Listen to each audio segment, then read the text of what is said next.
Traders trade investors channel में आप लोगों का बहुत बहुत स्वागत है। दोस्तों, मार्केट के अंदर बहुत बड़ी गिरावट और भीषण गिरावट आज देखने को मिली। आपने देखा मार्केट ने 2.5 से 3% के आसपास निफ्टी गिरी और बड़े जो दिग्गज स्टॉक्स है वो 5%, 4%, 6% इस तरीके से गिर रहे हैं। ऐसा लग रहा है ऊपर से कोई उन्हें दौड़ा रहा है और उन्हें दौड़ा के पकड़ के मारने वाला है। इस तरीके से प्राइस नीचे की तरफ आ रहा है। दोस्तों, तो आज हम डिस्कस करने वाले एक बहुत ही बेहतरीन, बहुत ही दिग्गज कंपनी एफएमसीजी की हिंदुस्तान यूनिलीवर जो है उसकी पूरी केस स्टडी करने वाले हैं और देखने वाले हैं कि इतने दिनों से कंटिन्यूअस गिरावट इसके अंदर जो देखने को मिल रही है 1.5%, 2%, 2.5% के आसपास डेली ये गिर रहा है। क्या वजह है उसके पीछे, ये क्या संकेत हमें देना चाह रहा है और कौन सा ऐसा लेवल है, कौन सी ऐसी जगह है जहां पे ये बॉटमिंग आउट होने की कोशिश कर सकता है, जहां हमें संभावना मिल सकती है अपने पैसे को, अपने फंड को वहां पे एलोकेट करने की। तो वो जो है लेवल्स भी हम देखने वाले हैं। कंप्लीट केस स्टडी देखिए दोस्तों कि क्या वजह है गिरावट की, क्या इसके जो मैनेजमेंट है इसको हैंडल कर पाएंगे और ये कहां से रिबाउंड होने की जो है संभावना बना सकता है। तो ये सारी चीजें बिना स्किप किए आप लास्ट तक देखिए ताकि सभी चीजें समझ सके। और कई लोगों का इसमें पैसा लगा हुआ है, मैं इस चीज को जानता हूं, मेरा जाती पैसा भी इसमें लगा हुआ है। दोस्तों, ये डिस्क्लेमर देना चाहूंगा।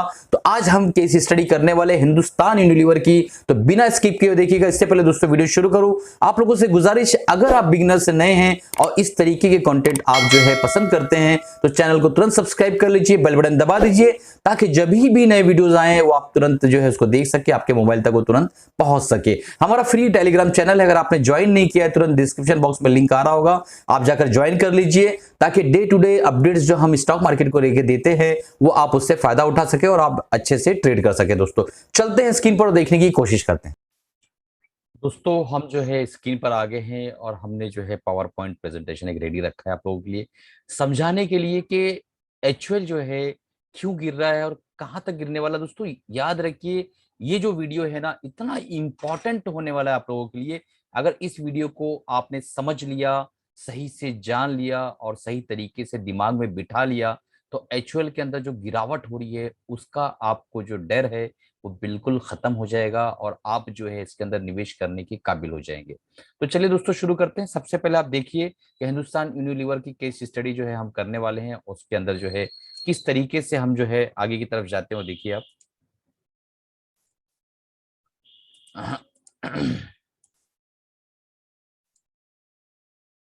एक मिनट दोस्तों, शुरू कर लेते हैं।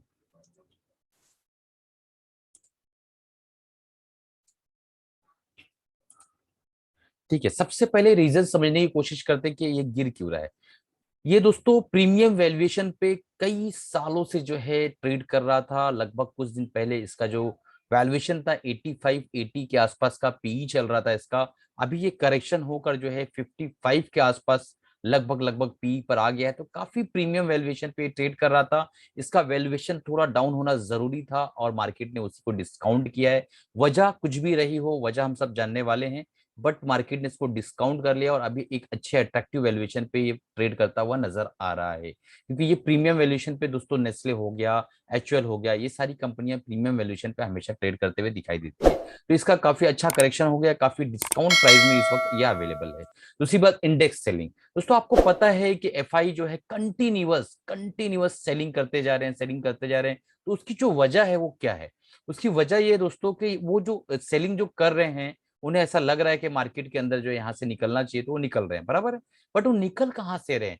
उनकी होल्डिंग सबसे ज्यादा कहाँ पर है? उनकी होल्डिंग सबसे ज्यादा इंडेक्स के अंदर जो कंपनियां लिस्टेड हैं निफ्टी 50 के अंदर या बीएससी 30 के अंदर, इनके अंदर जो लिस्टेड कंपनियां हैं उसमें ये एचयूएल आता है। और दुर्भाग्यवश एचयूएल के अंदर भी उनकी अच्छी खासी होल्डिंग है और वो निकल रहे हैं तो मार्केट के अंदर प्राइस नीचे की तरफ भागा चला जा रहा है। तो ये दूसरी वजह हुई कि एचयूएल नीचे की तरफ क्यों जा रहा है, क्योंकि एफआई सेल कर रहे हैं, इंडेक्स सेलिंग चालू है तो इंडेक्स में एचयूएल भी आता है, इसलिए एचयूएल नीचे की तरफ गिरता जा रहा है। दोस्तों, कमेंट करके बताइए कौन सा पॉइंट आपको समझ में आया, कौन सा पॉइंट अच्छा लगा। अब तीसरा पॉइंट है raw material inflation. Raw material जो है जिसकी वजह से जो है एचयूएल जो है रॉ मटेरियल जो भी लेता है वो सारे रॉ मटेरियल का जो फॉर एग्जांपल पाम ऑयल हो गया, क्रूड ऑयल डेरिवेटिव्स हो गया, सनफ्लावर का ऑयल हो गया, फूड कमोडिटी, ये सारी चीजें अब महंगे में खरीदारी हो रही है। तो दोस्तों, महंगे में खरीदारी होने की वजह से मैन्युफैक्चरिंग कॉस्ट बढ़कर आ रहा है और इसी वजह से रेवेन्यू पे इसका इंपैक्ट आने वाला है या आना शुरू हो गया। यही वजह जो है मार्केट ऑलरेडी पहले से सेंस कर चुकी है और उसको डिस्काउंट करने की कोशिश कर रही है। तो अब ये सारी चीजें जो ऊपर हमने डिस्कस की, ये सारे पॉइंट्स मिलके जो है मार्जिन प्रेशर डेवलप कर रहे हैं। यानी हम कोई चीज को बनाते थे पहले 10 रुपए में और बेचते थे उसको 15 रुपए में, अब उस चीज का मैन्युफैक्चरिंग कॉस्ट 13 रुपये हो गई है और बिकेगा 15 में, तो हमारे को 2 रुपया प्रॉफिट होगा, हमारा 3 रुपए का लॉस होना शुरू हो जाएगा। तो ये है मार्जिन प्रेशर। और इसी प्रेशर को जो है एचयूएल का प्राइस, एचयूएल का स्टॉक सेंस कर रहा है और अपने जो है प्राइस के अंदर डिस्काउंट करने की कोशिश कर रहा है और नीचे की तरफ भागा चला जा रहा है। अब यहाँ पे आपके दिमाग में एक पॉइंट आ रहा होगा, प्राइस बढ़ा देना, प्राइस को हाइक कर देवे, प्राइस बढ़ा के बेचें। जैसा हमारा ऑयल जो है पेट्रोल के प्राइस बढ़ गए हैं और बहुत सारी चीजों के दाम बढ़ गए, इसको भी बढ़ा दे। तो प्राइस हाइक जो है, प्रोमोटर्स के प्राइस हाइक जो है मैनेजमेंट के दिमाग में भी आया होगा। बट आप अंदाजा लगाइए कि 10 रुपए का एक बिस्किट मिलता है या पॉन्ड्स पाउडर अगर मान लो 30 रुपए का मिलता है, छोटा पैकेट 30 रुपए का, अब उसको आज अचानक से आप लेने गए और वही 30 रुपए का जो पॉन्ड्स पाउडर था, अब उसकी वैल्यू जो हो गई है 40 रुपए। तो आप जो है बहुत तकलीफ में आ जाएंगे। आप वक्ती तौर पे सोचेंगे काम करता हूँ, मैं पॉन्ड्स की जगह कुछ और ले लेता हूँ, दूसरा कंपनी का पाउडर लेता हूँ। ये आपके दिमाग में फौरन ये आइडिया आने वाला है, क्योंकि हमारे भी कोर्सेज जब लेते हैं, जब हम बोलते हैं 15,000 कोर्स का चार्ज है, तो लोग छू मंतर हो जाते हैं, गायब हो जाते हैं। जहाँ पे 800 600 900 1000 रुपए में जो शेयर के जो बेचते हैं कोर्सेज, वैसी कंपनियों के, अरे यानी वैसी के लोगों की तरफ भागते हैं और वहां पे जाके कोर्स लेते हैं और बाद में फिर बहुत सारा गवा देते हैं पैसा। तो ये ह्यूमन साइकोलॉजी है कि 30 रुपए की चीज अचानक से 40 रुपए हो गई तो एक्सेप्टेंस में नहीं आता है। तो जो है can't have steep price hike. तो ये कंपनी स्टीप प्राइस हाइक नहीं बढ़ा सकती कि आज 30 रुपए था और कल ही रातों रात 40 रुपया कर दिया, ऐसा नहीं कर सकती है। कैलकुलेटर प्राइस हाइक करना पड़ेगा, यानी ऐसा कैलिब्रेशन करना पड़ेगा कि 30 की चीज पहले 32 हो, फिर उसके बाद 34 हो, फिर उसके बाद 36 हो। इस तरीके से स्कैडर वे में ये कंपनी जो है अपने प्राइस को हाइक करेगी, ताकि जो 3 रुपए का जो गैप मैंने एग्जांपल दिया, वो गैप कंपनसेट हो सके। अभी 10 रुपए की मैन्युफैक्चरिंग कॉस्ट थी, अब 15 में बेच रहे थे, 5 रुपए का मार्जिन आ रहा था। अब 13 की मैन्युफैक्चरिंग कॉस्ट हो गई है और 15 में बेच रहे हैं, तो 2 रुपया खाली मार्जिन आ रहा है, 3 रुपए का लॉस हो रहा है। तो ये जो लॉस फैक्टर है, उसको जो है धीरे धीरे करके कंपनी हाइक करेगी, एक साथ हाइक नहीं कर सकती है। वजह हम डिस्कस करने वाले आगे। ग्रामेज कट कर सकते हैं, हमने पार्ले जी या कई बिस्कुट की कंपनियों में भी देखा होगा। वो कंपनियां क्या करती है, बिस्किट की साइज छोटी करती है, बिल्कुल बिस्किट की क्वांटिटी कम कर देती है। प्राइस वही रहता है 5 रुपया, बट प्राइस वही रहने के साथ साथ ग्रामेज कम हो जाते हैं। जो आदमी जो है, जो कंज्यूमर है, वो सेंस नहीं कर पाता है, और सेंस अगर कर भी लेता है तो बहुत ज्यादा उसको मीन नहीं करता है। तो अभी इस कंपनी को ग्रामेज कट्स की तरफ ध्यान देना चाहिए और साथ में स्टैंडर्ड वे में धीरे धीरे करके कंपनी जो है अपने प्राइस को हाइक करना चाहिए। अब दोस्तों, कुछ जो है जो स्पेंडिंग होती है एफएमसीजी कंपनियों के, वो आपको पता होगा कि बहुत ज्यादा एड वगैरह आते हैं इन कंपनियों के, बहुत कंटिन्यूअस ऐड करना पड़ता है। बॉम्बार्डिंग एड की देखी जाती है एफएमसीजी कंपनियों की। तो अब जो है एफएमसीजी कंपनियों को अपने जो एड के अखराजात हैं, जो अपने एड के खर्चे हैं, उस पर एक बार नजरसानी करना होगा। उसको एक बार देखना होगा कि क्या हम कंटिन्यूअस इतना ज्यादा खर्च एड पे कर सकते हैं, या इसके अंदर कुछ कटिंग, कॉस्ट कटिंग करके हमारे मार्जिन को जो बढ़ाया जा सकता है। इस चीज का देखना जरूरी है। वहां पे एक नेगेटिव पॉइंट भी निकल कर आता है कि अगर हम एड की तरफ ज्यादा ध्यान देते हैं और एड के अखराजात को कम करते हैं, तो जो कंज्यूमर है, जो कंटिन्यू एड देख के उसके दिमाग में वो चीजें बस गई है, वो चीजें घिर गई हैं, वो धीरे धीरे फेडअप होने लगता है और वो कंज्यूमर शिफ्ट होने के चांसेस रहते हैं। तो ये चीजों पे भी नजर देखना पड़ेगा। अब इसके अंदर कुछ पॉजिटिव पॉइंट है, सारे के सारे नेगेटिव पॉइंट्स नहीं है दोस्तों। तो कुछ ना कुछ पॉजिटिव पॉइंट्स तो इसके अंदर मौजूद है इस वक्त। सबसे पहला पॉजिटिव पॉइंट है दोस्तों कि प्रेशर टैक्टिक्स, यानी जो छोटे छोटे मैन्युफैक्चरर है, उनको एक प्रेशराइज किया जा सकता है इस वक्त प्राइस को ना बढ़ा के। यानी मान लो जो पाउडर 30 का था, उसको 30 में रखा जाए साल 6 महीना, और प्राइस को ना बढ़ा के जो छोटे छोटे मैन्युफैक्चरर हैं, वो अपनी प्राइस को तो वो मजबूरन बढ़ाएंगे, क्योंकि यहाँ पे प्रॉब्लम आई है रॉ मटेरियल की। रॉ मटेरियल महंगा हो रहा है, क्यों महंगा हो रहा है? क्रूड ऑयल की वजह से। ये सब दोस्तों कैस्केडिंग इफेक्ट है, इसके ऊपर हम कहीं किसी दिन चर्चा करेंगे। तो इन्फ्लेशन की वजह से रॉ मटेरियल महंगा, और रॉ मटेरियल की वजह से जो है हमारा जो है इसका मैन्युफैक्चरिंग कॉस्ट महंगी। मैन्युफैक्चरिंग कॉस्ट को अगर ये थोड़ा दिन सस्टेन कर ले जाते हैं, प्राइस को हाइक नहीं करते हैं, तो जो छोटे छोटे जो है अनऑर्गेनाइज सेक्टर्स के जो कंपनियां हैं, जो इनका शेयर होल्डर लेती, शेयर होल्डिंग करती हैं, और डिस्पर्शन होता है एक तरह का, तो डिसरप्शन जो है उसको रोका जा सकता है। और ये जो है जो छोटी कंपनी है उनके ऊपर एक प्रेशर टैक्टिक बनाई जा सकती है और उन्हें मार्केट से उड़ाया जा सकता है। ठीक है, मार्केट शेयर गेन पॉसिबल, वही पॉइंट सेम जो मैंने भी डिस्कस किया। अनऑर्गेनाइज टू ऑर्गेनाइज शिफ्ट, तो इससे क्या होगा, जो कंज्यूमर है वो अनऑर्गेनाइज सेक्टर से ऑर्गेनाइज सेक्टर में शिफ्ट हो जाएगा। जो एक छोटी कंपनियों के पाउडर्स या छोटी कंपनियों के ऑयल, छोटी कंपनियों के क्रीम इस्तेमाल करता है जो आदमी, वो जो है शिफ्ट होगा एचयूएल की तरफ, और वो सोचेगा कि हम जब 32 रुपए में ऐसी छोटी कंपनियों के प्राइस के पाउडर लेने जा रहे हैं, तो क्यों ना हम एचयूएल का 30 रुपए में ले। तो एक बार वो शिफ्ट हो जाएगा तो एक बार मार्केट गेन इसका बढ़ जाएगा। तो एक तरह का यहाँ पे सेम क्वांटिटी जो है पॉसिबिलिटीज भी डेवलप है, और यहाँ पे सेम जो क्वांटिटी में जो है यहाँ पे दुर्भाग्यवश नेगेटिविटी भी डेवलप है। तो अब कंपनी के जो मैनेजमेंट है ये किस तरीके से इस चीज को लेना है, ये देखना बहुत जरूरी है दोस्तों।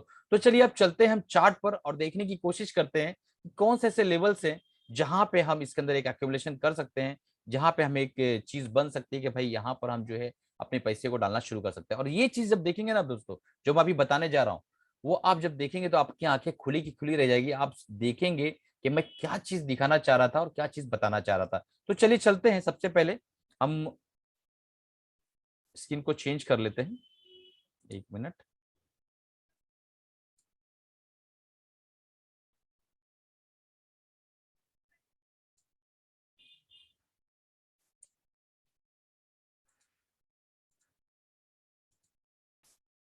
दोस्तों सबसे पहले हम जो इसके फंडामेंटल्स देख लेते हैं, आपके सामने यहाँ पे देखिए ओपन है Skinner dot in. Market cap 4.5 lakh crore के आसपास है। मार्केट का जो पी इस वक्त 51.8% है, जो कि थोड़े दिन पहले 75-80 के आसपास था। करंट प्राइस 1944 और हाई बनाया है 2860 के आसपास का, लो बनाया है 1927 रुपए का। डिविडेंड 1.59% के आसपास है। फेस वैल्यू 1 है और बुक वैल्यू 204 रुपए है। और यहाँ पे दोस्तों आरओसी और आरओई जो मैं हमेशा आपके सामने बात करता हूँ, 39.2% है। आरओई 29.2% है, जो कि बहुत ही बढ़िया है। इसी वजह से जो ये ट्रेड जो है 7 स्टार बन जाता है। प्रोमोटर होल्डिंग 61.9%, जो कि अनप्लेज है। और सबसे इंपॉर्टेंट बात जो कि इस वक्त देखना जरूरी, डेब्ट टू इक्विटी रेशियो लगभग लगभग नेग्लिजिबल है। और फ्री कैश फ्लो 5097 करोड़ के आसपास है। ये एक बहुत ही बेहतरीन प्लस पॉइंट है ऐसे सिनेरियो में। ऐसे सिनेरियो में दोस्तों चलते चलते एक नगेट्स देता हूं मैं। फ्री कैश फ्लो और डेप्ट फ्री कंपनियां जो भी हैं, डेप्ट इक्विटी रेशियो 0 के लगभग और फ्री कैश फ्लो उनके पास है, ऐसी कंपनी में अगर ऐसे वक्त आपने अगर पैसा लगाया सही लेवल्स देख के, तो यकीन मानिए आने वाले साल 3 साल के अंदर बहुत बढ़िया मुनाफा आप कमाने वाले हैं। ये एक नगेट्स देता हुआ चलता हूं दोस्तों। चलिए अब चलते हैं आगे और देखने की कोशिश करते हैं, इसके चार्ट पे चलते हैं और वहां समझने की कोशिश करते हैं कि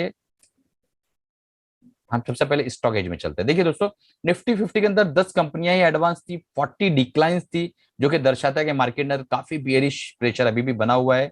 और एचयूएल के अंदर जो सबसे इंपॉर्टेंट पॉइंट मैं दिखाना चाह रहा था आपको, यहाँ पे बहुत इंपॉर्टेंट पॉइंट है दोस्तों, 4 मार्च के दिन 70% के आसपास की डिलीवरी हुई है। आप अंदाजा लगाइए।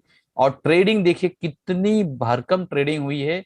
और यहाँ पे कंसिस्टेंटली आप यहाँ पे देख पा रहे होंगे, कंसिस्टेंटली कंसिस्टेंटली आप देख पा रहे कई दिनों से, लगभग लगभग ये जिसका प्राइस जो है आप समझ लीजिए जनवरी फरवरी से इसके अंदर कंटिन्यूअस थोड़ा थोड़ा थोड़ा थोड़ा जो है ना माल जो है उठाया जा रहा है यहाँ पे।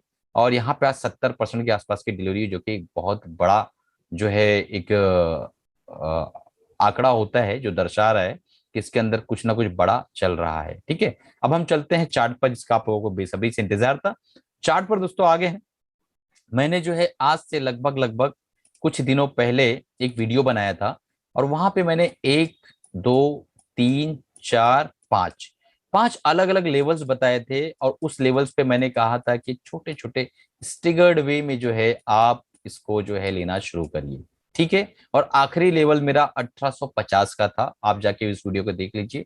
आप हिंदुस्तान यूनिलीवर ट्रेड विद मसर डालेंगे तो वो वीडियो आ जाएगा। लगभग ज्यादा दिन नहीं हुआ है, 1 डेढ़ महीना हुआ मैंने वीडियो बनाया था। तो आप जाकर उसको देख सकते हैं और समझने की कोशिश कर सकते हैं मैंने वहां क्या कहा था। तो ये लेवल हमारा आखिरी लेवल था जहां हम पहुंचने ही वाले हैं, बहुत करीब। और अलग अलग लेवल्स पे मैंने बताया था, और जिन्होंने समझा होगा उन्होंने माल को अच्छे से एक्यूमुलेट किया होगा, और पेपर ट्रेडिंग से ही लेकिन किया होगा, समझने की कोशिश की होगी कि TWM जो है S5 मैंने स्ट्रैटेजी उसके अंदर दी थी, जिसमें मैंने ये बताया था कि इसको किस तरीके से हमें जो है धीरे धीरे करके इन्वॉल्व करना लेना है दोस्तों। ठीक है, अब यहाँ पे हम चलते हैं, एक बेहतरीन सपोर्ट बनाने की कोशिश करते हैं जो कि निकल कर आता है दोस्तों। देखिए यहाँ पे एक बार रेजिस्टेंस लिया, यहाँ पे एक बार रेजिस्टेंस लिया, यहाँ पे एक बार, फिर इसी पे सपोर्ट लिया 2 बार। ठीक है। अगेन हमें ऐसा लगता है कि 1800 से लेके और ये जो लेवल है, ये लेवल यहाँ पे सपोर्ट ले सकता है। ठीक है, तो हमें इस कंपनी को 1800 से लेके 1850 के बीच में एक्यूमुलेशन शुरू करना चाहिए। अब अगर आपने नहीं लिया है तो, और पुराने वीडियोस के हिसाब से आपने लिया है तो डरने की कोई जरूरत नहीं है। आपको मैंने सब कुछ सिखा दिया, सब कुछ बता दिया। और ये पॉसिबल नहीं है कि इतना बेहतरीन आरओसी आरओई होने के बाद, debt free company, cash flow इतना ज्यादा होने के बाद कंपनी अपने आप को जो है नीचे जाने देगी। कंपनी के अंदर सर्वाइवल रेट आने वाले हैं, कंपनी ऊपर की तरफ जाएगी। और आप देखेंगे इसी साल, 1.5 साल के अंदर अंदर के कंपनी किस लेवल पे ट्रेड करते हुए आपको नजर आ रही है। तो हमें दोस्तों इस वक्त जो है यहाँ पर 2018 जो जीएसटी के टाइम पे शायद 1450 का लेवल था, ये लेवल के नीचे अगर ये आता है 1650 के नीचे, तो हमारा जो ये चार्ट बहुत ज्यादा बेकार हो जाएगा। इस चीज का याद रखिएगा। हालांकि ऐसी कंपनियों में स्टॉप लॉस नहीं रखा जाता है, पर मैंने हमेशा बताया है कि यहाँ पे एसएल जो है दोस्तों 1650 का एसएल हमें पकड़ के चलना है। ठीक है, तो ये चीज ध्यान रखिएगा हमारा एसएल। अब यहाँ पर मैं एक चीज बताना चाहूंगा आपको फीबो ड्रॉ करके, कि एक लेवल अगर हम देखें कोरोना काल से, एक लेवल अगर हम निकालने की कोशिश करें, ये गिरावट है कोरोना की। कौन सी गिरावट? ये जो है कोरोना के टाइम पे जो गिरावट आई थी, यहां से अगर हम यहाँ पे देखें तो ये काफी जो है नीचे आ चुका है, करेक्शन करके 61.8% को भी तोड़ दिया है। और अगर हम पूरे लेग को देखें, पूरी एक चाल को देखें इस लेवल से लगभग लगभग इस लेवल पे, तो हमें दिखाई देगा कि जो हमारा लेवल है बिल्कुल 1820 रुपए पे 50% का रिट्रेसमेंट हो रहा है। मैंने यहाँ से पकड़ा 2016 से, और यहाँ पे मैंने खींचा। ये फिबोनाची रिट्रेसमेंट है, जिन्हें नहीं पता है मैंने वीडियो बना रखा, आप जाकर देख सकते हैं।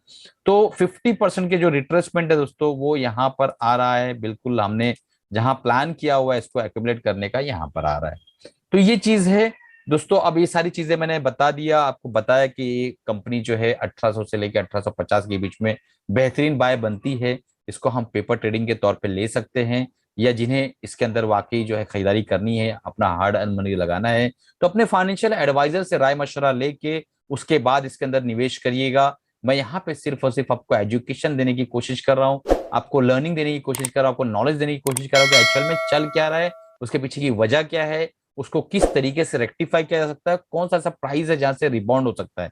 दोस्तों एक चीज मैं और आपको समझाना चाहता हूं, कि जब बहुत बड़े बड़े बड़े बड़े जो इस तरीके के बड़ी बड़ी बॉडी के कैंडल बनते हैं, उस वक्त इसके अंदर बहुत ज्यादा जो है साइकोपना रहता है, बहुत ज्यादा इंपल्सेस रहती है। बट आज के दिन देखिए वॉल्यूम भी कम है। सॉरी, डेली टाइम फ्रेम में देख लेते हैं। तो डेली टाइम फ्रेम में देखिए आज की जो कैंडल है, वॉल्यूम भी कम है और बॉडी भी छोटी। तो कुछ ना कुछ यहाँ पे संकेत मिलना शुरू हो गया है। हो सकता है ये जो है 1850 के आसपास या 1800 के आसपास आते आते ये जो गिरावट थम जाए, रुक सी जाए और कुछ देर कंसिडर करे। डायरेक्टली तो जाना पॉसिबल नहीं है किसी भी चीज के लिए। तो यहाँ पे हो सकता है जो हमारा लेवल है 1850 के आसपास का, इस लेवल पे आने के बाद फिर एक कंसिडर करे, डबल बॉटम बनाए, ट्रिपल बॉटम बनाए, चैनल पैटर्न बनाए, जो भी बनाए हमें सारे संकेत मिलेंगे और मैं आपके साथ हूं, मैं आपको बताता रहूंगा। दोस्तों इसी के साथ अलविदा चाहता हूं। उम्मीद है आपने चैनल को सब्सक्राइब कर लिया होगा। इस वीडियो को दोस्तों अपने दोस्तों तक शेयर करिए, व्हाट्सएप ग्रुप में जो है 3 ग्रुप में आप शेयर करिए, ताकि लोग इससे फायदा उठा सके। बहुत लोगों का पैसा इसके अंदर लगा हुआ है, बहुत से लोग बहुत ज्यादा चिंतित है, तो उनकी चिंता खत्म करने में अगर हम जो है 1% भी सक्षम हुए, तो ये एक तरह का मोरल सपोर्ट होगा। चलिए इसी के साथ अलविदा चाहता हूं। निवेश करने से पहले अपने फाइनेंशियल एडवाइजर से राय मशवरा लेने के बाद ही निवेश करिएगा। और मिलते हैं अगले वीडियो में अगले प्रोग्राम के साथ।